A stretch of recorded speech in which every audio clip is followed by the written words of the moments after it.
With the last ever Merseyside derby at Goodison Park taking place tonight, Liverpool will be hoping to go out with a bang and secure a huge win against their local rivals. However, a twist has emerged ahead of the game. We will look into this in today's video, whilst also going over all the latest Liverpool news from the past 24 hours. There is so much to discuss in today's video, so as always, make sure you like the video and subscribe to the channel for daily Liverpool content. But first, Trent Doherty followed up his Liverpool senior debut with an outstanding performance despite a 5-3 penalty defeat for the U19s in the UEFA Youth League. After scraping through to the knockouts, having finished 19th in the league phase, Liverpool fielded a strong side in their trip to Stuttgart. That included starts for Doherty and Rio Nymoha after their involvement for the first team only 2 days previous, with Amara Nallo and Kieran Morrison among the others to start. Doherty was handed a big chance to put the young Reds ahead early on, but showed too much of the ball to the goalkeeper, and soon Liverpool were punished by 2 quick goals. The second came from an error from goalkeeper Cornel Mishiur, passing into danger and being beaten by the recipient of his mistake, with FA Corkut finding the bottom corner.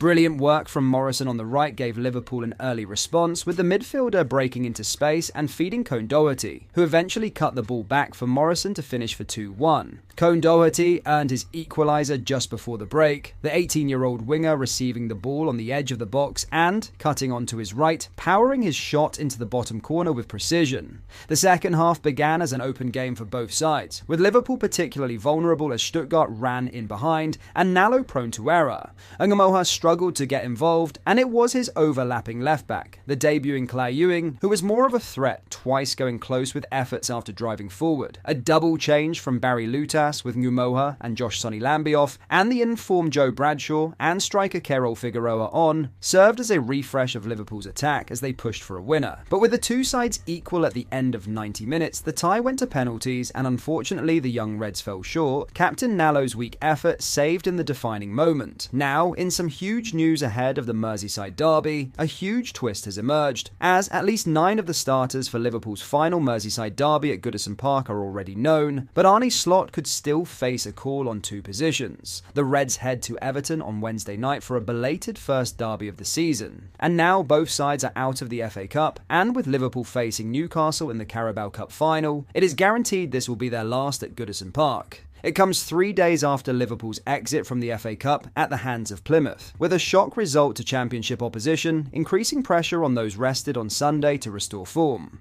With 10 players left out of the trip to Devon, Slot's team selection is fairly straightforward to predict, but there could be 2 positions up for grabs at this stage, depending on the head coach's decision over fitness and form respectively. From Slot's pre-match press conference on Tuesday and previous updates, we know the following. Joe Gomez is ruled out, but Trent Alexander-Arnold could return. Curtis Jones and Darwin Núñez are back in starting contention. Tyler Morton is still absent with a shoulder injury, and youngsters Trey Nyoni, Rio Nymoha, and Amara Nallo are with the under-19s. Slot showed his hand for the derby when he left 10 players on Merseyside at the weekend with a rotated side and a very young bench named at Plymouth. At least 9 of those 10 will start at Everton, and the likelihood is that all of them will. That means Alisson replaces Cormain Kelleher between the sticks. Connor Bradley named in otherwise first-choice defence, Ibrahima Konate, Virgil van Dijk, and Andy Robertson all in. Ryan Gravenberch, Dominic Szoboszlai, and Alexis Mac Allister in midfield,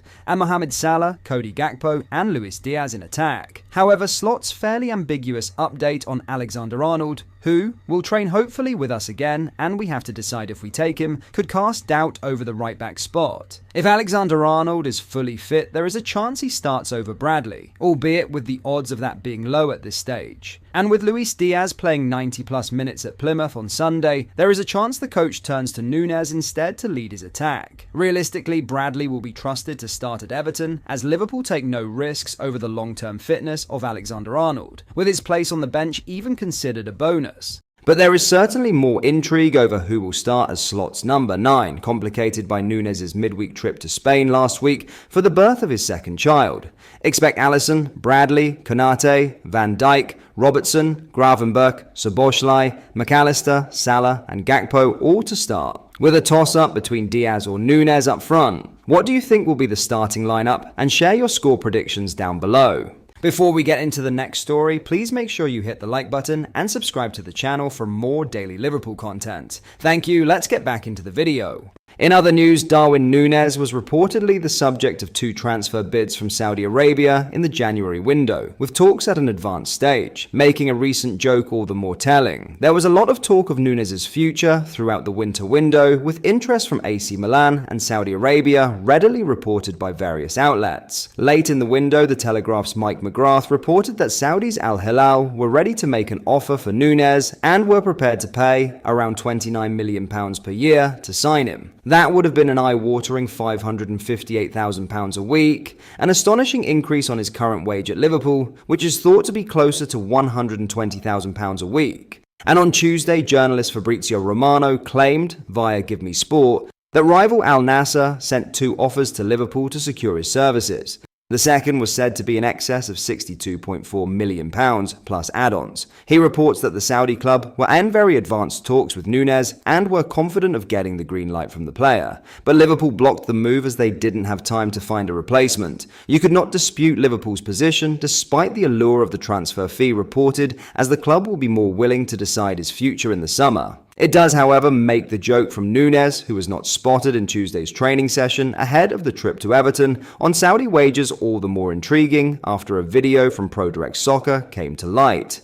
In the clip, Núñez and Luis Diaz are discussing his car collection, and the Uruguayan said, "I need more money," before looking at the camera and winking. When the host discussed increasing the bonuses on his current deal with more goals, Núñez whispered, "Come on, Saudi." It is mostly harmless, and it is no doubt something players regularly joke about, considering the ludicrous sums, although it is not exactly tasteful from a Liverpool perspective. But it is perhaps telling in light of all the reports linking him to Saudi. Núñez remains Liverpool's club record signing, but it would not be unrealistic to say the club will be considering a sale in the summer, and Núñez evidently isn't against a possible move to Saudi should their interest remain. What do you make of this? Certainly nothing more than a light-hearted joke, but I can understand why some fans take this joke the wrong way. Núñez has been given countless opportunities to show up for Liverpool and prove his worth, yet all he's really done is cause divide and frustration in the fan base. Some fans absolutely love the guy, and yes, he can be a phenomenal striker on his day, but his day doesn't come around often enough, especially for a Liverpool striker. Also, he is already paid an obscene amount of money at the club,